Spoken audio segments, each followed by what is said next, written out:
بسم اللہ الرحمن الرحیم وتحل اخت اخیہ رضاعا کما تحل نسبا کاخ من الاب له اخت من امہ تحل لاخیہ من ابیہ۔ اور بھائی کی بہن رضاعت سے حلال ہوتی ہے جس طرح وہ نسب سے حلال ہوتی ہے، جیسے کہ باپ شریک بھائی کی ماں شریک بہن وہ باپ شریک بھائی کے لیے حلال ہے۔ یہاں اس ایک صورت کا بیان کر رہے ہیں جس صورت میں رضاعت سے بھی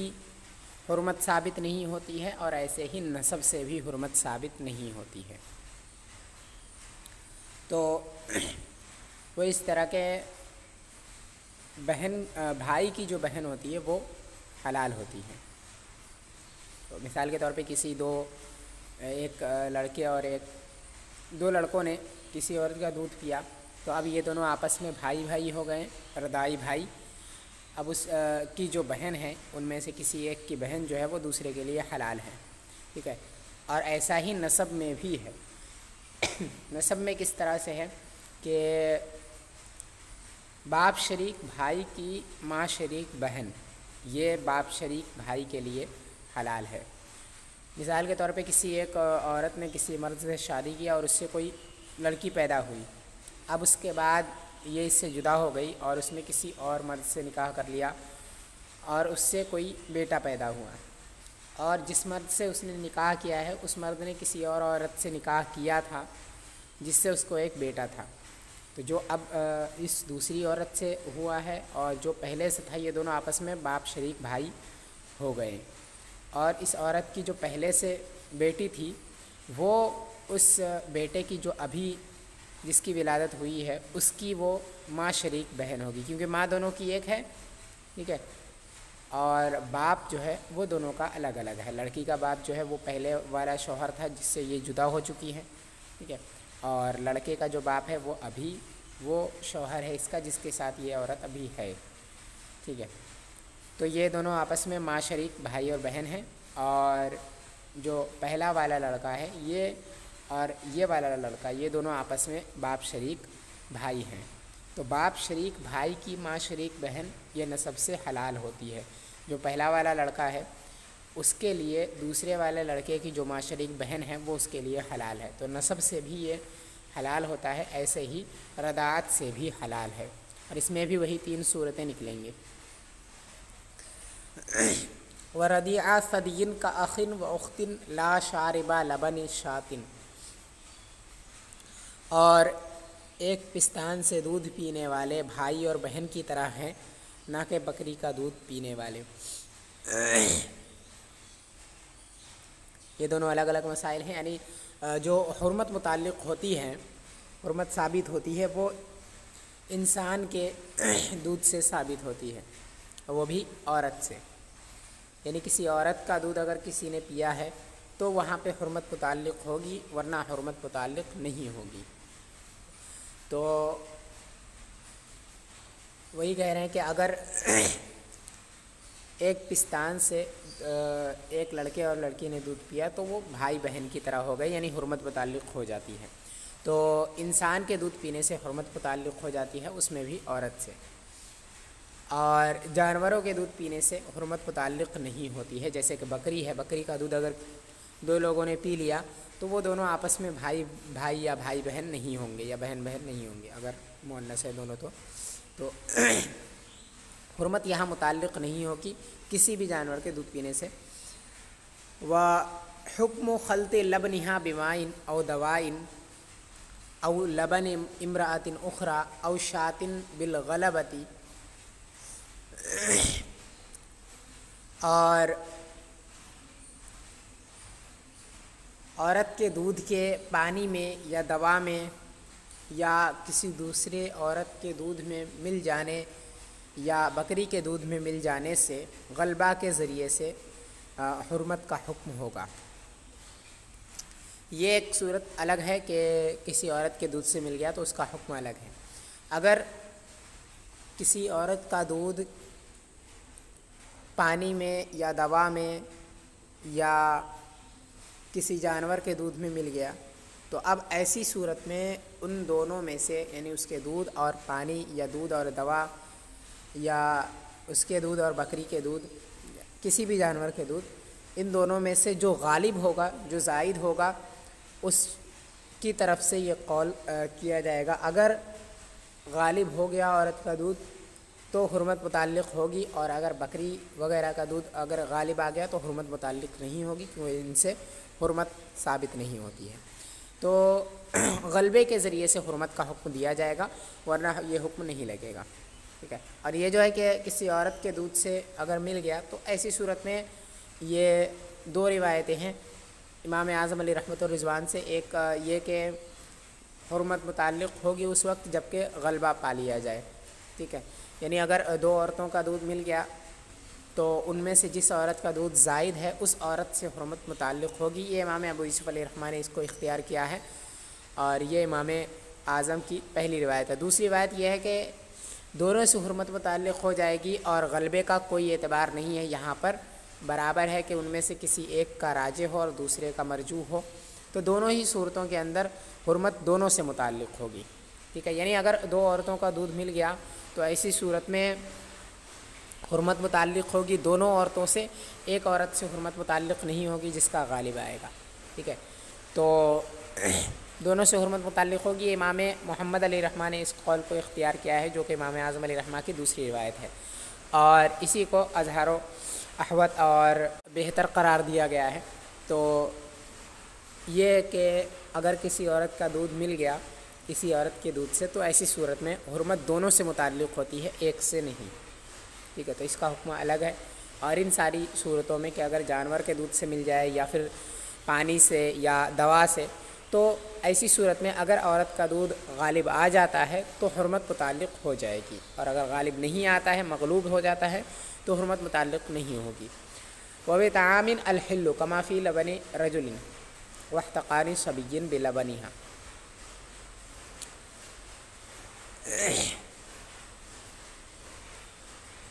اور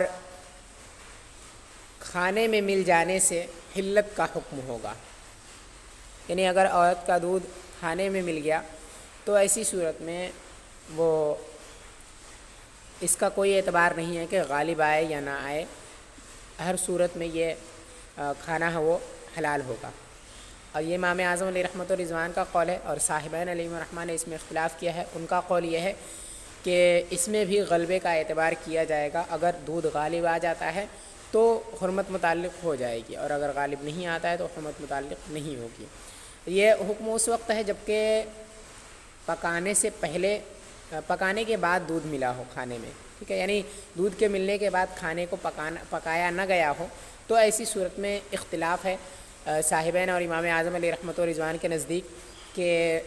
صاحبین علیہ رحمہ فرماتے ہیں کہ غلبے کا اعتبار کیا جائے گا، اور اگر دودھ غالب آ جائے تو حرمت متعلق ہو جائے گی۔ اور امام اعظم علیہ رحمہ فرماتے ہیں کہ ہر صورت میں چاہے دودھ غالب آئے یا کھانا غالب آئے، دونوں ہی صورتوں میں حرمت جو ہے وہ متعلق نہیں ہوگی، ایسی صورت میں حلت ہی ہوگی، حلت ہی کا حکم ہوگا، ٹھیک ہے۔ تو یہ اس وقت ہے جب کہ کھانا پکانے کے بعد دودھ ملا ہو، اور اگر کھانا پکانے سے پہلے دودھ ملا اور دودھ ملنے کے بعد کھانے کو پکا دیا گیا، اس کے بعد اس نے کسی نے اس کھانے کو کھایا، تو ایسی صورت میں برابر ہے،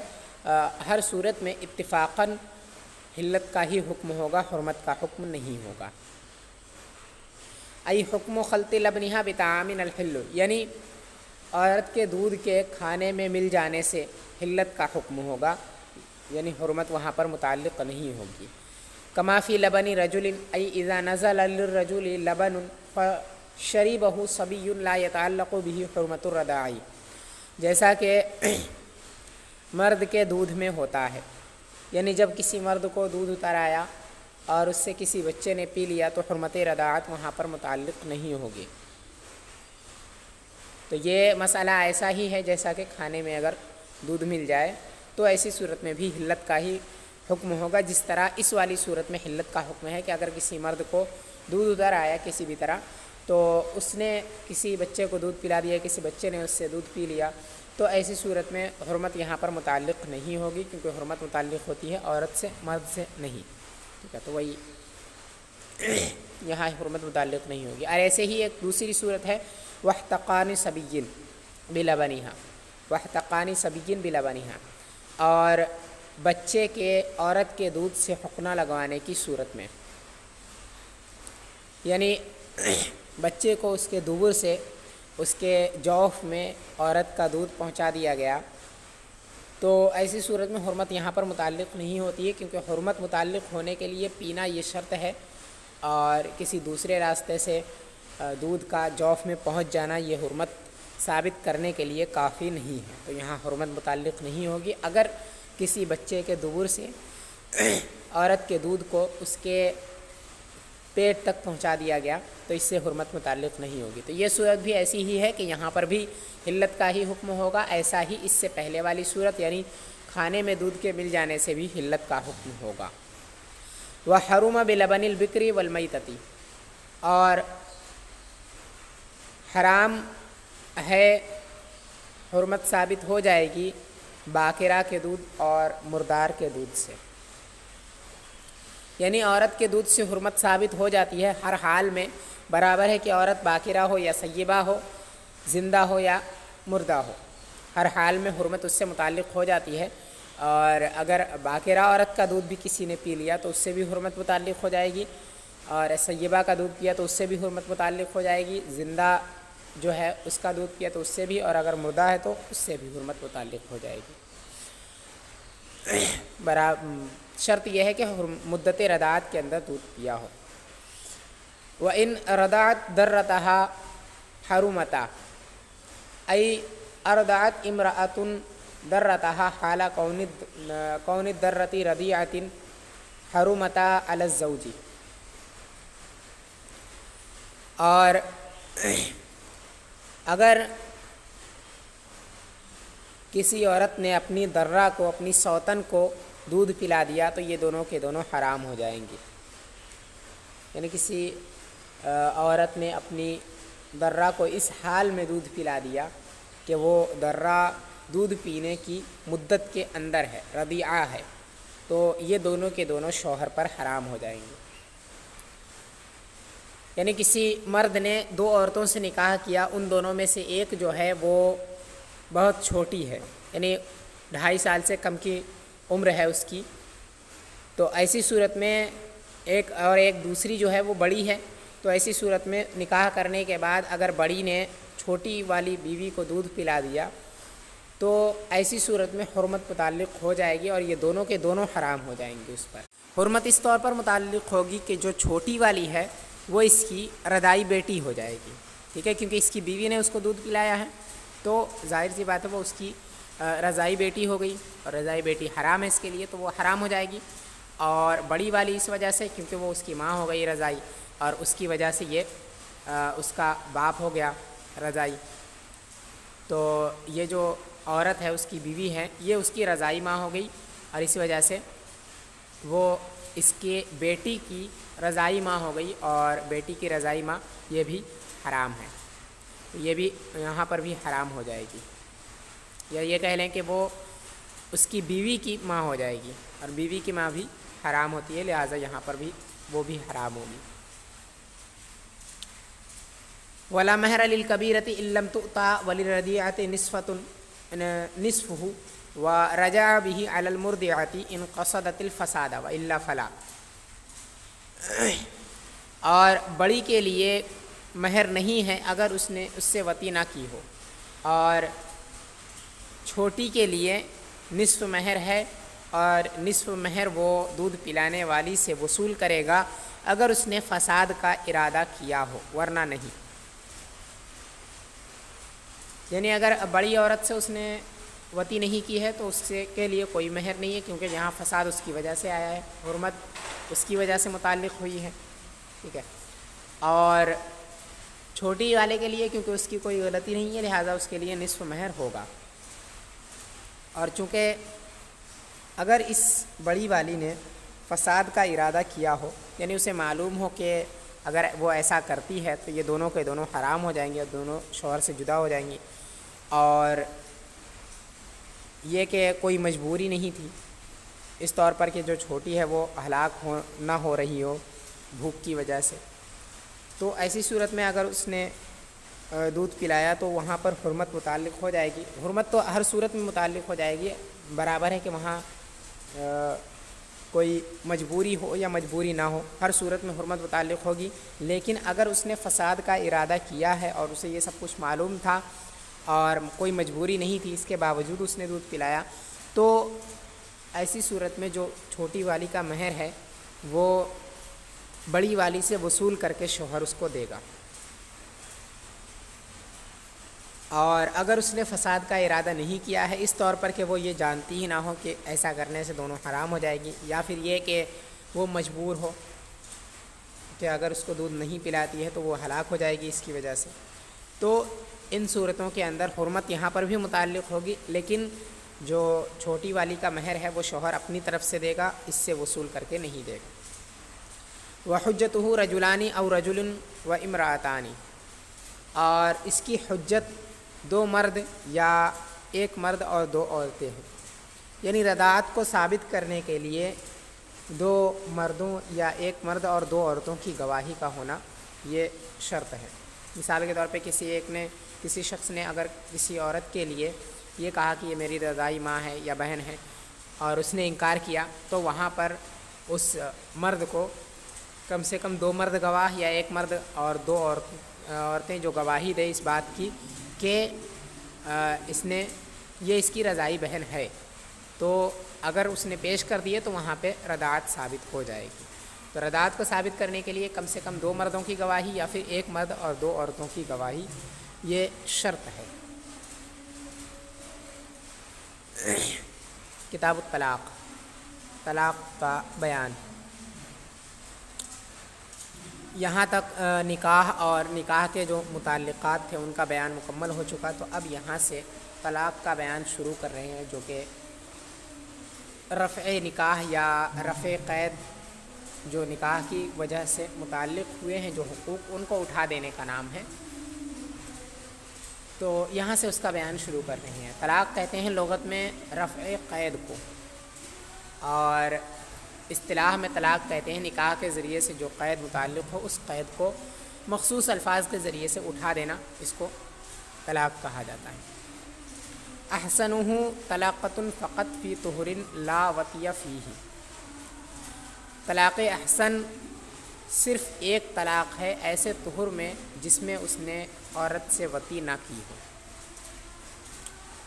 طلاق کو تین قسموں کی طرف منقسم کیا جاتا ہے، احسن، حسن اور بدعی۔ اور احسن اور حسن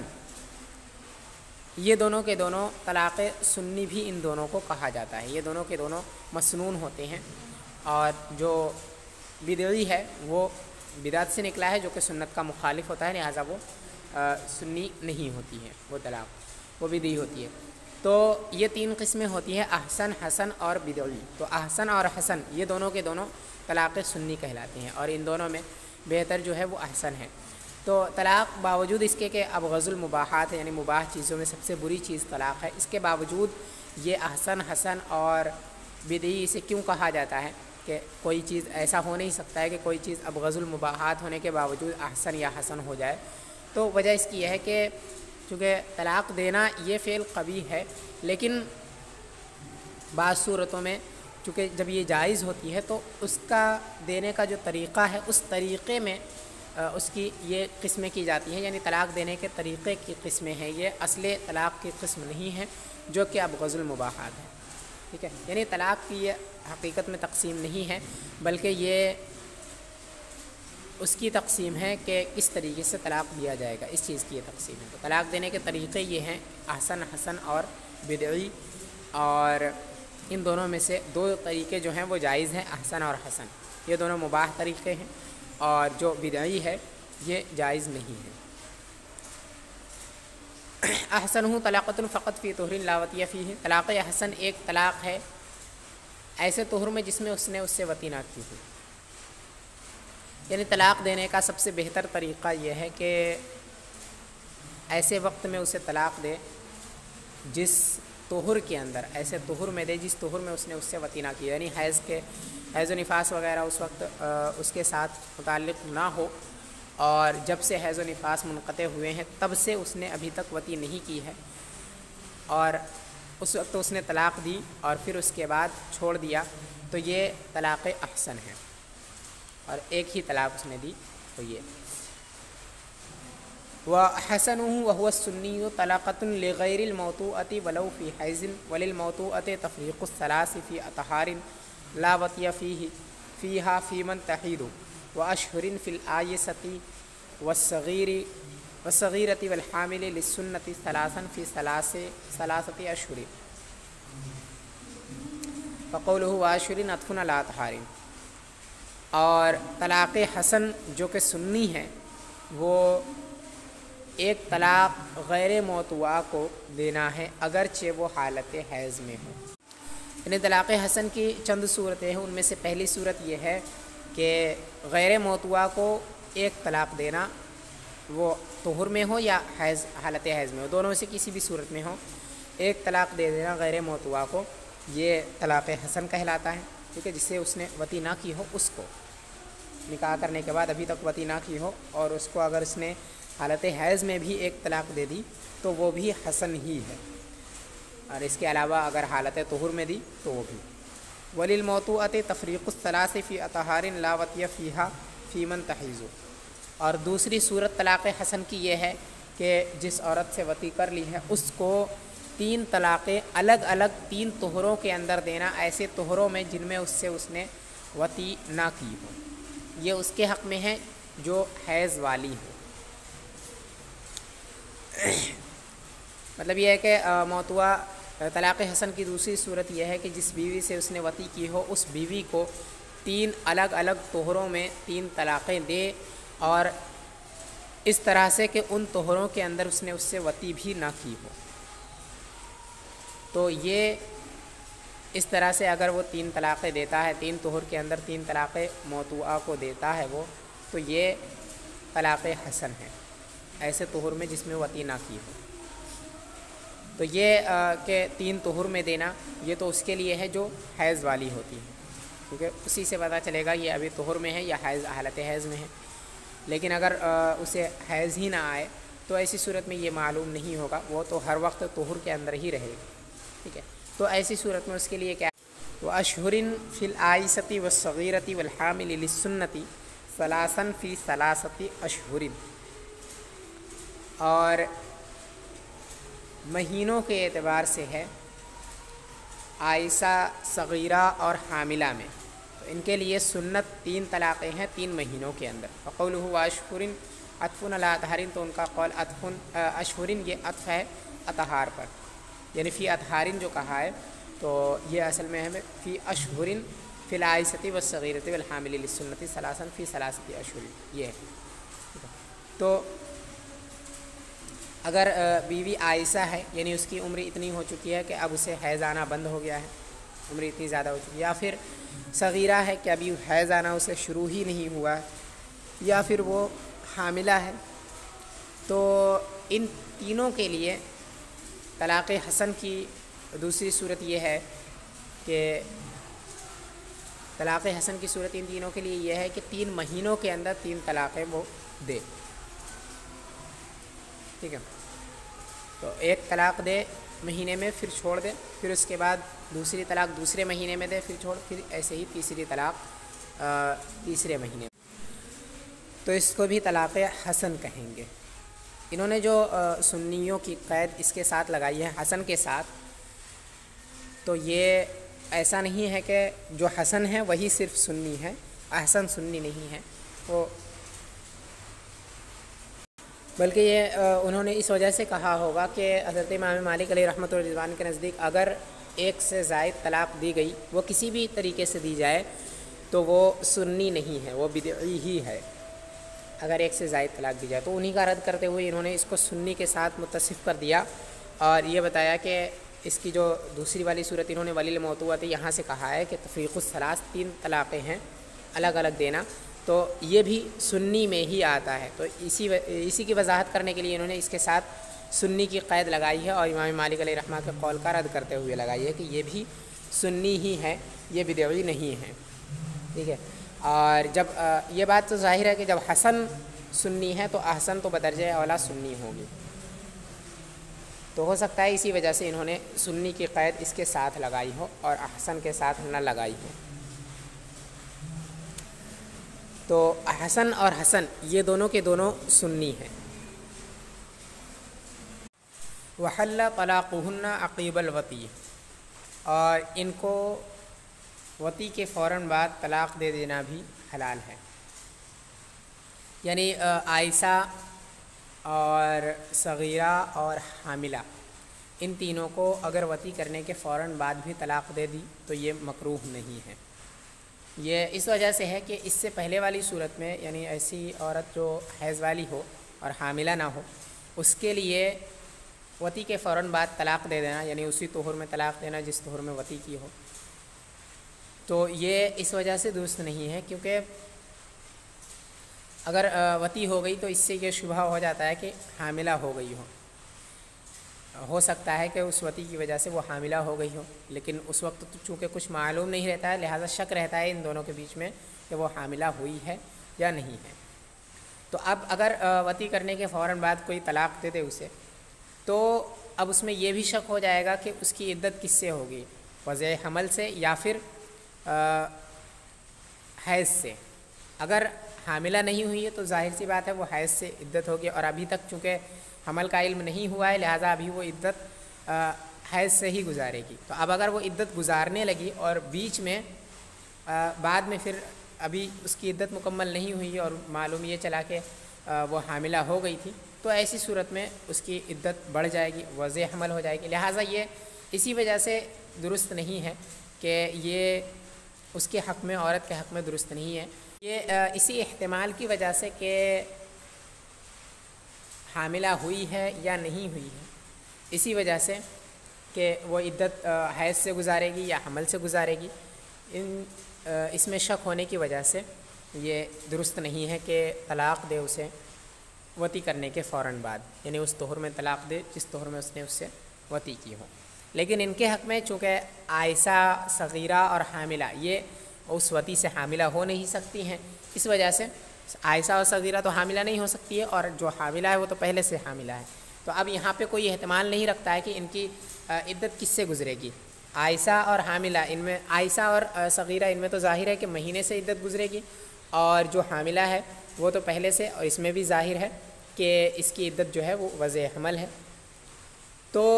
ان میں چونکہ یہ احتمال اس کی وجہ سے نہیں آتا ہے، وطی کرنے کی وجہ سے یہ احتمال نہیں آتا ہے کہ عدت کس طرح سے ہوگی، اور خواہ عدت کو طول دینا یہاں پر یہ لازم نہیں آتا ہے.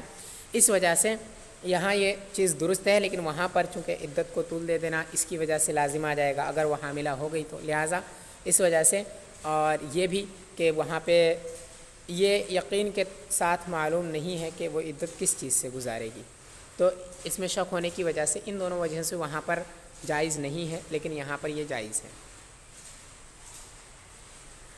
وَبِدْعِيُّهُ ثَلَاثٌ أَوْ إِثْنَتَانِ بِمَرَّةٍ أَوْ مَرَّتَيْنِ فِي طُهْرٍ لَا رَجْعَةَ فِيهِ أَوْ وَاحِدَةٌ فِي طُهْرٍ لَا وُطِيَتْ فِيهِ أَوْ حَيْضٍ مَوْطُوءَةً وَتَجِبُ رَجْعَتُهَا فِي الْأَصَحِّ وَعِنْدَ بعض مشائخنا تستحب. اور طلاق بدعی 3 طلاقیں ہیں یا 2 طلاقیں ہیں، 1 مرتبہ میں یا 2 مرتبہ میں، ایسے طہر میں جس میں اس سے رجعت نہ کی ہو، یا پھر 1 طلاق ہے ایسے طہر میں جس میں اس نے اس سے وطی کر لی ہو، یا پھر حالت حیض میں طلاق دے دینا ایسی عورت کو جو موطوعہ ہو، اور اس کی رجعت واجب ہوگی اصح مذہب کے مطابق، اور ہمارے بعض مشائخ کے نزدیک رجعت مستحب ہے. یہ طلاق بدعی کی یہاں سے قسم بیان فرما رہے ہیں، یعنی وہ طریقہ جو سنت کے خلاف ہے اور جس طریقے کو اختیار کرنے پر گنہگار ہوتا ہے انسان، اس طریقے کو یہاں سے بیان کر رہے ہیں کہ وہ کون کون سے طریقے ہیں کہ ان طریقوں سے اگر کوئی طلاق دیتا ہے تو اس سے وہ گنہگار ہوگا. تو سب سے پہلی یہ صورت کے کوئی 1 مرتبے میں یا 2 مرتبے میں 2 یا 3 طلاقیں دے دے، یعنی 1 کلمے سے یا 2 کلمے سے یا 1 مرتبہ طلاق دیا، پھر اس کے بعد کچھ دیر بعد پھر طلاق دے دیا، یا اسی طہر میں کچھ وقت بعد طلاق دیا. تو اس طرح سے مثال کے طور پہ کسی نے کہا کہ انت طالقن